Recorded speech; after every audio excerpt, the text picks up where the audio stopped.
को आपसे इस संदेश को सुनने का अनुरोध किया जाता है और अगर सहमत है तो कृपया अपने संपर्क के सभी लोगों को भेजें और बदले में उनमें से प्रत्येक को भी आगे भेजने के लिए कहे। 3 दिनों में पूरे भारत में यह संदेश होना चाहिए। भारत में हर नागरिक को आवाज उठानी चाहिए। 2018 का सुधार अधिनियम। सांसदों को पेंशन नहीं मिलनी चाहिए क्योंकि राजनीति कोई नौकरी या रोजगार नहीं बल्कि एक निःशुल्क सेवा है।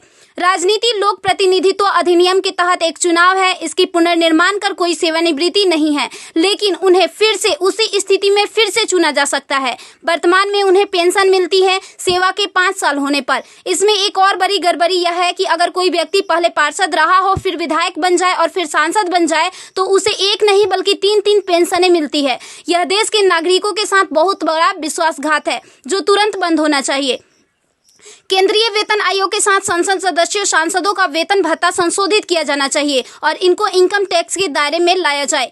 वर्तमान में वे स्वयं के लिए मतदान करके मनमाने ढंग से अपने वेतन व भत्ते बढ़ा देते हैं और फिर उस समय सभी दलों के सुर एक हो जाते हैं। इसके उल्टा जो व्यक्ति अपने जीवन काल में 30 या 40 वर्षों तक शासकीय सेवा कर सेवानिवृत्त होता है उसकी पेंशन बंद कर दिया जाता है।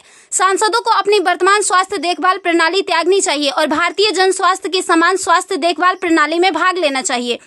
इलाज विदेश में नहीं भारत में होना चाहिए। इनका अगर विदेश में करवाना है तो अपने खर्च से करवाए, अन्यथा मर जाए। मुफ्त छूट राशन, बिजली, पानी, फोन बिल जैसी सभी रियायत समाप्त होनी चाहिए। वे न केवल ऐसी बहुत सी रियायतें प्राप्त करते हैं बल्कि वे नियमित रूप से इसे बढ़ाते भी रहे हैं।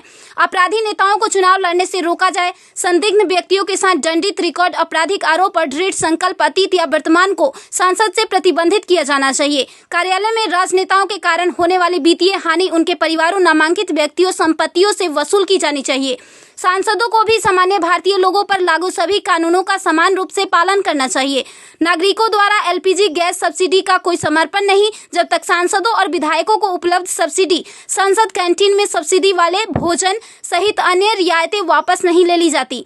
संसद में सेवा करना एक सम्मान है, लूटपाट के लिए एक आकर्षक करियर नहीं। फ्री रेल और हवाई जहाज की यात्रा सुविधा बंद हो। आम आदमी क्यों उठाए इनकी मौज मस्ती का खर्च? यदि प्रत्येक व्यक्ति कम से कम 20 लोगों से संपर्क करता है तो पूरे भारत में अधिकांश लोगों तक यह संदेश प्राप्त करने में केवल 3 दिन लगेंगे। क्या आपको नहीं लगता कि यह मुद्दा उठाने का सही समय है? यदि आप उपयुक्त से सहमत है तो इसे फॉरवर्ड करें, यदि नहीं तो बस हटाएं।